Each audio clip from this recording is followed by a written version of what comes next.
سلام هي حتى مطلع الفجر.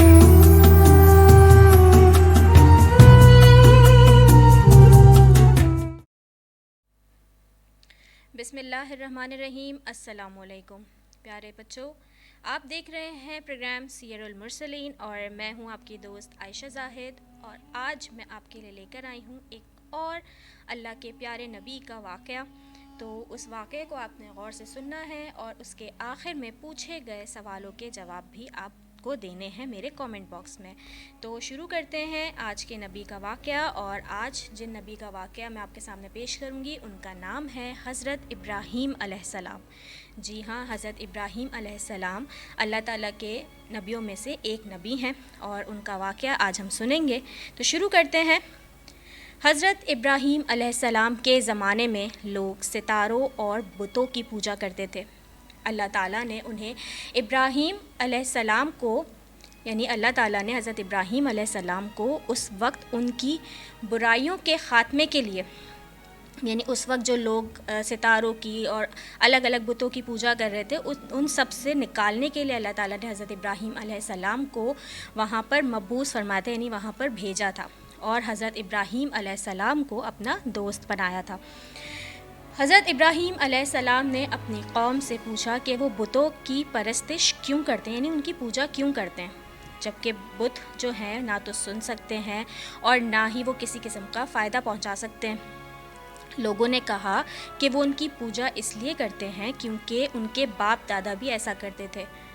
ابراہیم علیہ السلام نے اپنی قوم کو خبردار کیا کہ اللہ تعالیٰ ہی حقیقی رب ہے اور وہ اس کے ساتھ کسی اور کو شریک نہ بنائے. حضرت ابراہیم علیہ السلام نے لوگوں کو ان کی غلطیاں دکھانے کے لیے بتوں کو تباہ کرنے کا فیصلہ کیا.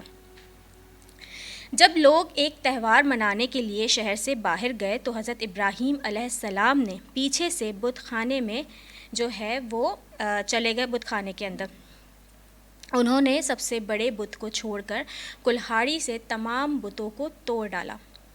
انہوں نے سب سے بڑے بت کے ہاتھ میں کلہاڑی لٹکا دی، یعنی جس روم میں بہت سارے بت رکھے ہوئے تھے وہاں پر ایک بہت بڑا بت تھا اور اس بت کو چھوڑ کے باقی سارے چھوٹے چھوٹے جو بت تھے ان سب کو حضرت ابراہیم علیہ السلام نے ایک کلہاڑی کی مدد سے توڑ دیا. اور پھر وہ کلہاڑی اٹھا کے جو ہے وہ جو بڑا بت انہوں نے چھوڑ دیا تھا اس بت کے ہاتھ پہ رکھ دی. جب لوگ واپس آئے تو انہوں نے ٹوٹے ہوئے بتوں کو دیکھا اور حضرت ابراہیم علیہ السلام کے پاس چلے گئے. حضرت ابراہیم علیہ السلام نے کہا کہ سب سے بڑے بت نے باقی بتوں کو توڑ دیا، اس سے پوچھو کہ کیا ہوا، یعنی کہ مجھے کیا پتہ، اس بت نے توڑا ہے، اس سے جا کر پوچھو. تو لوگوں نے شرم سے کہا کہ بت تو بول نہیں سکتے اس لیے اس سے پوچھ نہیں سکتے.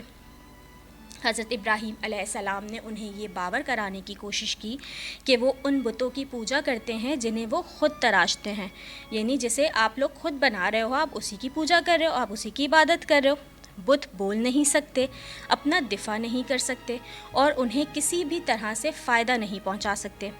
صرف اللہ تعالیٰ ہی ان کا رب خالق ہے اور انہیں صرف اسی کی عبادت کرنی چاہیے. لیکن ان کی قوم نے ان پر یقین نہیں کیا بلکہ انہوں نے لکڑیاں جمع کرنی شروع کر دیں اور ایک بہت بڑی آگ لگائی. انہوں نے ابراہیم علیہ السلام کو اس میں جلانے اور ان کے بتوں کا بدلہ لینے کا منصوبہ بنایا. لوگوں نے ان کو پکڑ لیا، انہیں زنجیروں میں جکڑ کر آگ میں ڈال دیا. پھر بھی ابراہیم علیہ السلام کا اللہ تعالیٰ پر ایمان نہیں ٹوٹا اور انہوں نے کہا کہ اللہ تعالیٰ ہمارے لیے کافی ہے اور وہ کتنا اچھا محافظ ہے. چھپکلی کے علاوہ تمام جانور آگ بجھانے میں لگ گئے. اللہ تعالیٰ نے ابراہیم علیہ السلام کو نقصان سے بچا لیا اور اس آگ سے کہا کہ اے آگ، ابراہیم علیہ السلام کے لیے ٹھنڈی اور محفوظ رہو. حضرت ابراہیم علیہ السلام 40 یا 50 دن آگ میں رہے. اللہ تعالیٰ کی رحمت سے اس آگ نے حضرت ابراہیم علیہ السلام کو کوئی نقصان نہیں پہنچایا. اس نے صرف ان زنجیروں کو جلا دیا جس سے وہ بندھے ہوئے تھے. تو پیارے بچوں، اس طرح اللہ تعالیٰ نے حضرت ابراہیم علیہ السلام کو کافروں سے نجات دلائی اور انہیں بدترین خسارے میں ڈال دیا. بے شک اللہ کے سوا کوئی طاقتور نہیں ہے. اس واقعے سے ہمیں ویسے تو بہت ساری چیزیں سیکھنے کو ملتی ہیں، لیکن کچھ باتیں میں آپ کے سامنے پیش کروں گی، اور وہ یہ ہیں کہ اللہ تعالیٰ مومنوں کو ان کے ایمان کی وجہ سے خوفناک حالات سے بچاتا ہے. یعنی اگر مومن ایمان لے کر آئے ہیں تو ہی وہ محفوظ ہیں، ان پہ کوئی عذاب نہیں آئے گا. اگر وہ اللہ کو ٹھکراتے ہیں نعوذ باللہ، یا کسی اور کی عبادت کرتے ہیں، تو وہ بھی ان کافروں میں سے ہو جائیں گے اور ان پر بھی عذاب آ سکتا ہے. اللہ تعالیٰ ایمان والوں کا مددگار اور محافظ ہے، کافروں کا کوئی مددگار اور محافظ نہیں. اگر ہمارا اللہ تعالیٰ پر پختہ ایمان ہے تو وہ ہم سے ہر قسم کی رسوائی دور کر دے گا. اللہ رب العالمین ہے، اس نے سورج، چاند، ستارے اور باقی سب کچھ پیدا کیا. ہمیں صرف اللہ تعالیٰ کی عبادت کرنی چاہیے اور صرف اسی سے دعا کرنی چاہیے. تو پیارے بچوں، اب وقت ہے اس سیگمنٹ کا جس میں میں آپ سے پوچھتی ہوں اس واقعے سے، یا جو واقعہ میں آپ کو سناتی ہوں اس سے ریلیٹڈ کچھ سوالات.